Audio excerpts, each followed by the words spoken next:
पटेल जी शिला के पास बैठे और इतनी जोर की नींद आई कि पंडित जी की जांघ पर ही अपना सिर रख लिया और सोने लगे। अब सोई तो सोई, लेकिन सोने के संग संग जो खर्राटे वो दे रहे थे, वो खर्राटे पंडित जी को बर्दाश्त नहीं हुए। पंडित जी ने बार बार उठाया, पटेल साहब उठिए उठिए, भागवत यहाँ हो रही है और आप सो रहे हो, इतने ज्ञानी होकर को जल्दी उठो, सोना नहीं चाहिए ऐसे। अब पटेल ने देखा कि ये पंडित तो मेरी शिला पर बैठा है, मुझे ही दाव धौंस दे रहा है। पटेल ने एक थप्पड़ पंडित जी के मार दिया जो कथा कर रहे थे, और जैसे ही मार दिया पंडित जी को बर्दाश्त नहीं हुआ। सोचने लगे इतने श्लोक में सुना रहा हूं, इतनी कथा में सुंदर कह रहा हूं, और ये मूर्ख समझ नहीं पा रहा, इसने मेरे एक थप्पड़ मार दिया। पंडित जी ने कहा अब जो होगा सो होगा सो देखा जाएगा, पहले इस पटेल को ही देख लो। पंडित जी झट से अपनी पोथी तो बंद कर दी और 2 मुक्के लगा दिए पटेल साहब के, और जब लगाए तो इधर पटेल मार रहा पंडित को और पंडित मार रहा पटेल को। दोनों में लड़ाई झगड़ा शुरू हो गया, आपस में गुत्थम गुत्था हो गए। और गांव के लोग बोले अब भागवत शुरू हो गई, अब भागवत दिए हुई है भागवत, अब देखो सब भागवत, कोई रोकना मत, भागवत कोई बीच में रोक देगा तो पाप पड़ेगा। क्या सोच रहे हैं कि भागवत हो रही है? जब श्लोक पढ़े जा रहे थे तब भागवत नहीं थी, अब लड़ाई झगड़ा हो रही तब भागवत हो रही है। लड़ते दोनों उस जगह गिर गए। आप देखते हो ना गांव में एक गड्ढा सा खोद दिया जाता है, उसमें गेहूं रखे जाते हैं, अनाज भरा जाता है। अब लड़ते दोनों उसी में गिर पड़े, लेकिन वहां भी लड़ाई झगड़ा बंद नहीं हो रहा। पंडित जी दुबले पतले थे, खाया पिया कुछ था नहीं, और पटेल तगड़ा था, खा पी कर एकदम वहीं गिर गया तो उठा नहीं जा रहा। पंडित जी उसकी छाती पर चढ़ गए और दे मुक्के मार के उसे अधमरा कर दिया। अब गांव के लोगों ने कहा अरे बचा लो इन्हें, मरा नहीं जाएगा। तभी पंडित जी की पत्नी ने कहा, उस पटेल की पत्नी का नहीं रोकना मत, भागवत दिख रही है, भागवत चल रही है, ये रोकना मत, यहाँ रोक दिया तो भागवत महारानी गुस्सा हो जाएगी। गांव के पंच बोले हाँ सही बात है, अरे चलने दो, जोर जोर से जयकारे लगाने लगे, भागवत महारानी की जय, भागवत महारानी की जय। और वहां लड़ाई झगड़ा हो रहा है, पटेल जी के खून निकल रहा है, लेकिन कोई नहीं रोक रहा। बालक बोले भागवत ऐसी आज तक नहीं देखी, कैसी भागवत है। और जब खूब मारा मारी हो गई, पंडित जी समझ गए कि यहाँ तो सभी मूर्ख हैं, इन्हें तो पता ही नहीं भागवत क्या है। अब पटेल की पत्नी ने देखा कि भैया ये तो बहुत मारा मारी हो रही है, ऐसी भागवत होती है तो भाई बचाए इस भागवत से भगवान हमें। तो पटेल की पत्नी ने पंडित जी से कहा, पंडित जी भागवत महारानी से कह दो कि कैसे भी नाराज नहीं हो। हे भागवत महारानी, मैं आपसे निवेदन कर रही हूँ कि मेरे पति को छोड़ दो, मेरे पति को छोड़ दो। पटेल की बहन आ गई और बोली, भागवत महारानी चाहे मेरे भैंस भैंस सब ले जाओ, पर मेरे भैया ने छोड़ दो, मेरे भैया ने छोड़ दो। सब बालक पीछे पड़ गए। वो सोच रहे थे ये पंडित जी जो मार रहे हैं ना, ये भागवत महारानी इनके ऊपर चढ़ गई हैं, भागवत महारानी है इनके ऊपर आ गई हैं, वैसे सोच रहे थे। खूब समझाया पंडित जी ने, इशारे में ही सब बात कह दी कि हाँ छोड़ तो दूंगा, जैसे भूत आ जाता ना, ऐसे जैसे भागवत महारानी आ गए हो, छोड़ तो दूंगा, लेकिन पहले 500 रुपया देना पड़ेगा तब पटेल जी छोड़ेंगे, वैसे नहीं छोड़ा जाएगा पटेल को। अब जल्दबाजी में कौन पैसों को गिने, पटेल की पत्नी भीतर गई, 1000 रुपए निकाल कर ले, लो पंडित जी ले लो, पर भागवत महारानी से कह दो मेरे पति को छोड़ दे। पंडित जी ने कहा ठीक है छोड़ देंगे, अब हमें यहाँ से निकालो। नीचे एक सीढ़ी डाली गई, पंडित जी ने चलते चलते 2 मुक्के और मार दिए पटेल को, और कह दिया ध्यान रखियो, पंडित को तूने मारा, अब तू झेलता रहे यहाँ। 2 मुक्के और मारकर निकल गए पंडित जी बाहर, और बोले अब पटेल को तब तक मत निकालना जब तक मैं यहाँ से निकल ना जाऊं। पंडित जी 1000 रुपया लेकर अपनी पोथी लेकर वहां से चले गए, और पटेल को जैसे तैसे उस गड्ढे में से निकाला गया। जगह जगह से खून निकल रहा था। पंचों ने कहा पटेल जी हमने कभी सुनी भी नहीं थी कि भागवत क्या होती है, आज पहली बार भागवत देख ली। अरे पटेल साहब धन्य हो गए, आपकी 7 पीढ़ी तर गई, अरे आज तक कोई भागवत नहीं करवा पाया, आपने भागवत करवा ली, अरे पटेल साहब आप धन्य हो गए। पटेल ने हाथ जोड़कर कहा कि ये सब आप पंचों की मेहरबानी रही जो भागवत पूरी हो गई, भागवत पूरी हो गया पंचों की मेहरबानी से। पटेल साहब ने ऐसा कह दिया। तो ऐसा होता है ना, बहुत से लोग आज के समय में भी बहुत से लोग भागवत के बारे में नहीं जानते, सोचते हैं भागवत देखेंगे। अरे भैया भागवत देखने का नहीं, सुनने का विषय है। भागवत को सुना जाता है और भागवत को सुनता है जो ध्यान से, जानते उसी को समझ आता है, लेकिन जो भागवत सुनते सुनते सो जाता है ना, वो तो सब कुछ खोकर चला जाता है। बोलो राधे राधे। इसलिए भागवत पांडाल में बैठो, जगते हुए बैठो, सोना नहीं है, सोना नहीं है, जगते रहना है। देवी पार्वती पीछे पड़ गई भोलेनाथ के, मुझे भी कथा सुना दो, मुझे भी सुनना है, मुझे भी सुनना है। और जब कहा तो इस बात को सुनकर बाबा भोलेनाथ ने कहा सुन नहीं पाओगी, सो जाओगी, मान जाओगी। लेकिन देवी पार्वती पीछे पड़ गई।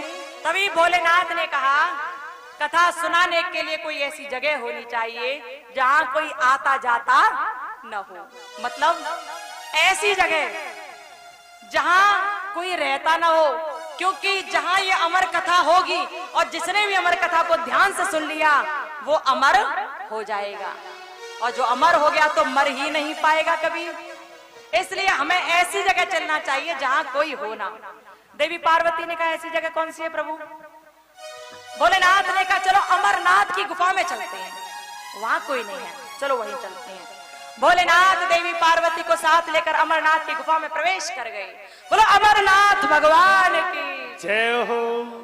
अमरनाथ की गुफा में प्रवेश कर गए प्रभु। और जब वहां गए तो बड़े से बरगद के पेड़ के नीचे एक पत्थर की शिला रखी थी। भोलेनाथ वहीं बैठ गए। देवी पार्वती को अपने मुख के सामने बैठा लिया, सम्मुख बैठा लिया देवी पार्वती को। भोलेनाथ पत्थर की शिला पर बैठे, तभी ध्यान आया अरे यहाँ तो कुछ जीव जंतु होंगे, यदि किसी ने अमर कथा सुन ली वो अमर हो गया तो क्या होगा? फिर तो विधि का विधान बदलना पड़ेगा, इसलिए पहले यहाँ जो है उन्हें भगा देना चाहिए। बाबा भोलेनाथ खड़े हो गए।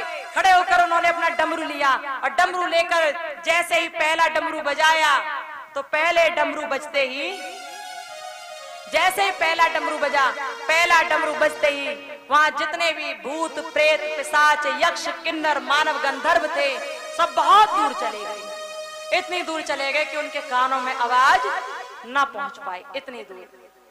प्रभु ने सोचा कि ये सब तो चले गए, लेकिन दूसरा डमरू बजा देता हूं जिससे जितने भी थलचर जलचर वायुचर जीव होंगे सब दूर चले जाएंगे। प्रभु जी ने दूसरा डमरू बजाया और जैसे ही दूसरा डमरू बजाया तो दूसरे डमरू की आवाज सुनते ही जितने भी जलचर थलचर वायुचर सूक्ष्म जीव थे सब दूर चले गए। अब भगवान सोचने लगे कि अब कोई नहीं रहा है यहाँ पर, अब कथा सुनानी चाहिए। लेकिन फिर प्रभु ने तीसरा डमरू बजाया कि जो भी कोई रहा बच्चा यहाँ होगा वो भी दूर चला जाएगा। तीसरा डमरू बजाया, जो भी कोई वहां बचा था वो भी दूर चला गया, अब कोई वहां नहीं रहा। भोलेनाथ उस पत्थर की शिला पर बैठ गए, देवी पार्वती को सम्मुख बैठा लिया। प्रभु सोच रहे थे अब यहाँ कोई नहीं है, लेकिन विधि का विधान देखिए प्यारे कि अब भी वहां बरगद की खोखली गुफा में कोई था, कोई बैठा था। कौन था वो? कौन था? हाँ कौन था वो? भाई बंधु बताना कौन था वो? तोता था। बोलो सुखदेव भगवान की जय हो। उस बरगद की खोखली गुफा में भोलेनाथ सोच रहे थे वहां आसपास कोई नहीं है, लेकिन फिर भी कोई था, वो बैठा था कोई। लेकिन जब डमरू बजाया था ना तो वो शुक उड़ा नहीं था। उड़ा क्यों नहीं था? पहला डमरू जब भोलेनाथ ने बजाया था तो वो जो अंडे के भीतर शुक बंद था वो अंडा चटकने लगा, और जब अंडा चटकने लगा तो दूसरा डमरू प्रभु ने बजाया, और जैसे दूसरा डमरू बजाया तो वो अंडे के भीतर जो शुक है उसमें पूर्णतः प्राण आ गए, पूर्णतः प्राण आए। दूसरे में अंडा चटका और तीसरा डमरू बजाया तो तीसरे डमरू की आवाज सुनते ही शुक के कानों में आवाज आने लगी, शुक की जीभ काम करने लगी, शुक के नेत्र काम करने लगे, लेकिन नेत्र अभी बंद हैं। भोलेनाथ सोच रहे थे कोई नहीं है, लेकिन वहां फिर भी कोई था। भोलेनाथ ने देवी पार्वती से कहा पार्वती मैं आपको कथा सुनाऊंगा, लेकिन याद रहे कि जैसे जैसे मैं कथा सुनाऊं तुम हुंकरा देती रहना। हुंकरा देना यदि तुमने बंद कर दिया तो मैं कथा सुनाना बंद कर दूंगा। याद रखना, सो मत जाना, जैसे ही नींद आए तो बता देना मुझे, मैं कथा सुनाना बंद कर दूंगा। देवी पार्वती बोली हाँ प्रभु ठीक है, मैं हुंकरा भी देती जाऊंगी और बता भी दूंगी। भोलेनाथ ने कहा सही है, अब मैं तुम्हें कथा सुनाता हूँ, हुंकरा देती रहना। हुंकरा तो जानते हो ना, जब कोई कथा कहता है तो सामने वाला व्यक्ति हूं हूं करता रहता है, करता है ना। आप भी अपने बच्चों को कथा सुनाते हो तो बच्चे जब तक आपको रेस्पॉन्स ना दें तब तक आप भी सोचते हो सुन रहे हैं कि नहीं सुन रहे, पता नहीं। बड़े बूढ़े भी कहते थे कथा सुनो लेकिन हूं करा देना, करते रहना, तभी समझ आएगा कि तुम कथा सुन रहे हो। भोलेनाथ वामासन लगाकर बैठ गए और कहने लगे देवी पार्वती से, पार्वती याद रखना जिस समय हुकरा बंद हो गया उसी समय कथा सुनाना बंद हो जाएगा, याद रखना। देवी पार्वती ने हाथ जोड़ लिए, प्रभु के सम्मुख बैठ गई। कथा का यह नियम है कि कथा हमेशा सम्मुख बैठकर ही सुननी चाहिए, इधर उधर बैठकर नहीं सुननी चाहिए, पीछे बैठकर कथा नहीं सुननी चाहिए। पीछे बैठकर कथा सुनने वाला चोर कहलाता है। कथा का नियम क्या, सम्मुख बैठो, मुख के सामने बैठो तब कथा सुनो। भोलेनाथ ने देवी पार्वती को अपने सम्मुख बैठाया। ऊंची शिला पर भोलेनाथ विराजमान है और उन्हीं के सामने नीचे की तरफ देवी पार्वती बैठी हैं और भोलेनाथ वामासन लगाकर कथा सुनाने लगे। बोलो भोलेनाथ की जय हो। वामासन पर महादेव जी बैठे आसन डाल। वामासन पर महादेव जी बैठे आसन डाल। कमर कथा जब लगे सुनाने गौरा के त्रिपुरा उमा के पड़ गए तोता, ऊपरा दे रहा तोता, उमा के पड़ गए सोता, ऊकेरा दे रहा तोता, उमा के पड़ गए तोता, ऊपरा दे रहा तोता। उमा के पड़ गए सोता, ऊकेरा दे रहा तोता। वामासन पर महादेव जी बैठे आसन डाल। वामासन पर महादेव जी बैठे आसन डाल। अमर कथा जब लगे सुनाने गौरा के त्रिपुरा उमा के पड़ गए तोता, ऊपरा दे रहा तोता। उमा के पड़ गए सोता, ऊकेरा दे रहा तोता। जय हो भोले। तालियों की सेवा करते हुए बोले वृंदावन बिहारी लाल की। जय हो।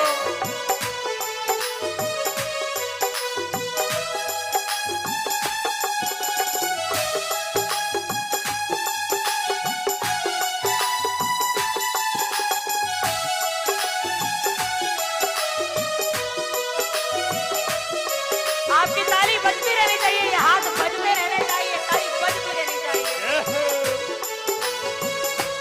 थोड़ी ताकत से बजाओ, ताकत से लगा।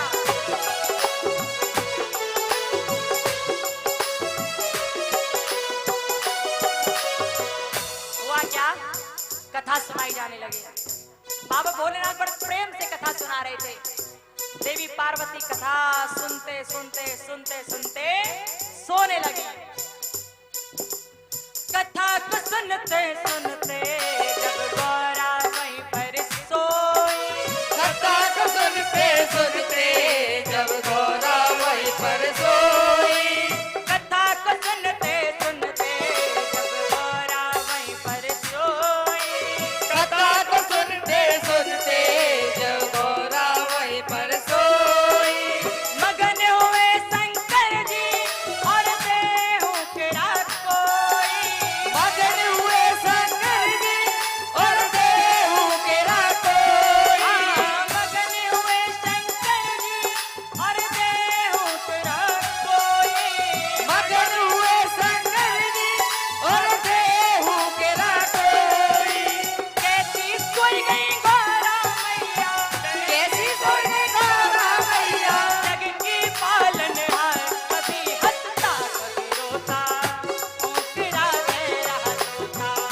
कभी हंसता कभी रोता, ऊकेरा दे रहा तोता। वामासन पर महादेव जी बैठे आसन डाल। वामासन पर महादेव जी बैठे आसन डाल। अमर कथा जब लगे सुनाने गौरा के त्रिपुरा उमा के पड़ गए तोता, ऊपरा दे रहा तोता। उमा के पड़ गए सोता, ऊकेरा दे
सुनते सुनते सो गई।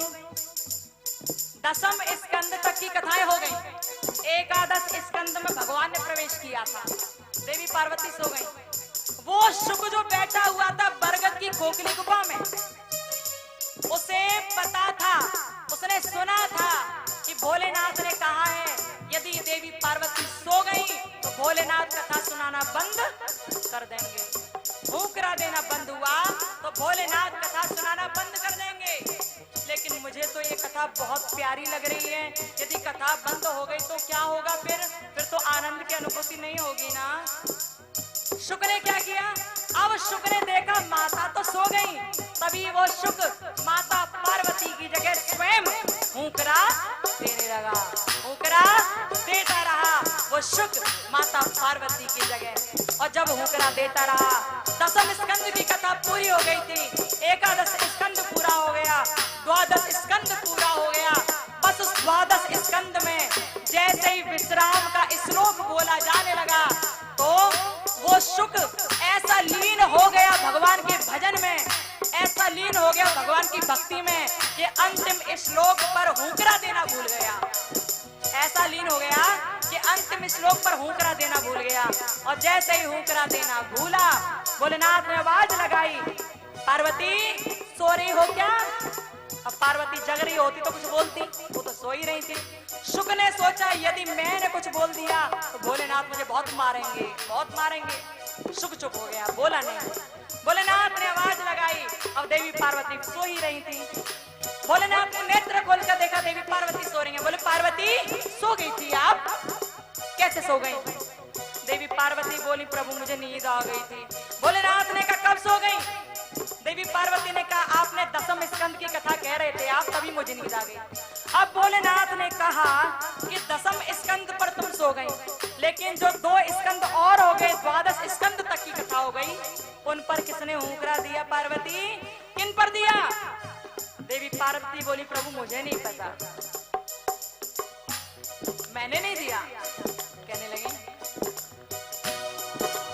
नींद से जागी गोरा जब बात बताई गोने ने, नींद से जागी गोरा जब बात बताई उन्होंने, नींद से जागी गोरा जब बात बताई गोने ने, नींद से जागी गोरा जब बात बताई उन्होंने, क्रोध हुए शंकर जी और दिया हुक्रा किसने, क्रोध हुए शंकर जी और दिया हुक्रा किसने, क्रोध हुए शंकर जी और दिया हुक्रा किसने, क्रोध हुए शंकर जी और दिया हुक्रा किसने, ले त्रिशूल चले शंकर जी, लेकर कौन चले शंकर जी, सुवक पड़े पिछाड़ कभी हंसता कभी रोता, हुक्रा तेरा होता। कभी हंसता कभी रोता, हुक्रा तेरा तोता, वामासन पर महादेव जी बैठे आसन डाल, वामासन पर महादेव जी बैठे आसन डाल, अमर कथा जब लगे सुनाने गौर के त्रिपुरार, उमा के पड़ गए सोता, हुक्रा तेरा होता। उमा के पड़ गए सोता, हुक्रा तेरा तोता, अब हुआ क्या? भोलेनाथ ने देवी पार्वती से पूछा किसने हुक्रा दिया? आप सो गई तो? देवी पार्वती बोली भगवान मुझे नहीं पता।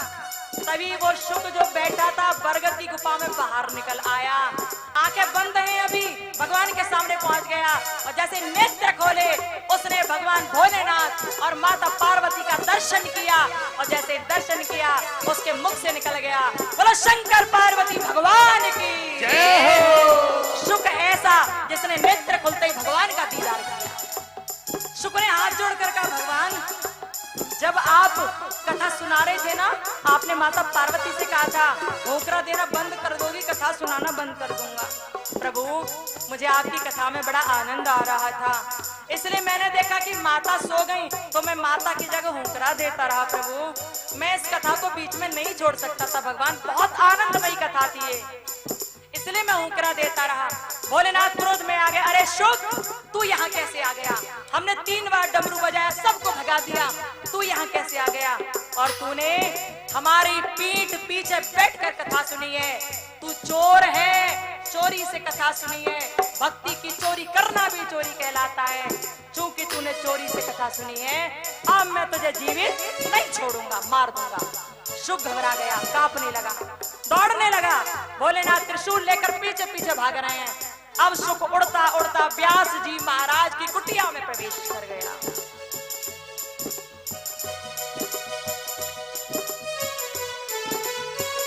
उड़ता गया शुक, उड़ते उड़ते पहुंचा व्यास जी महाराज की कुटिया में।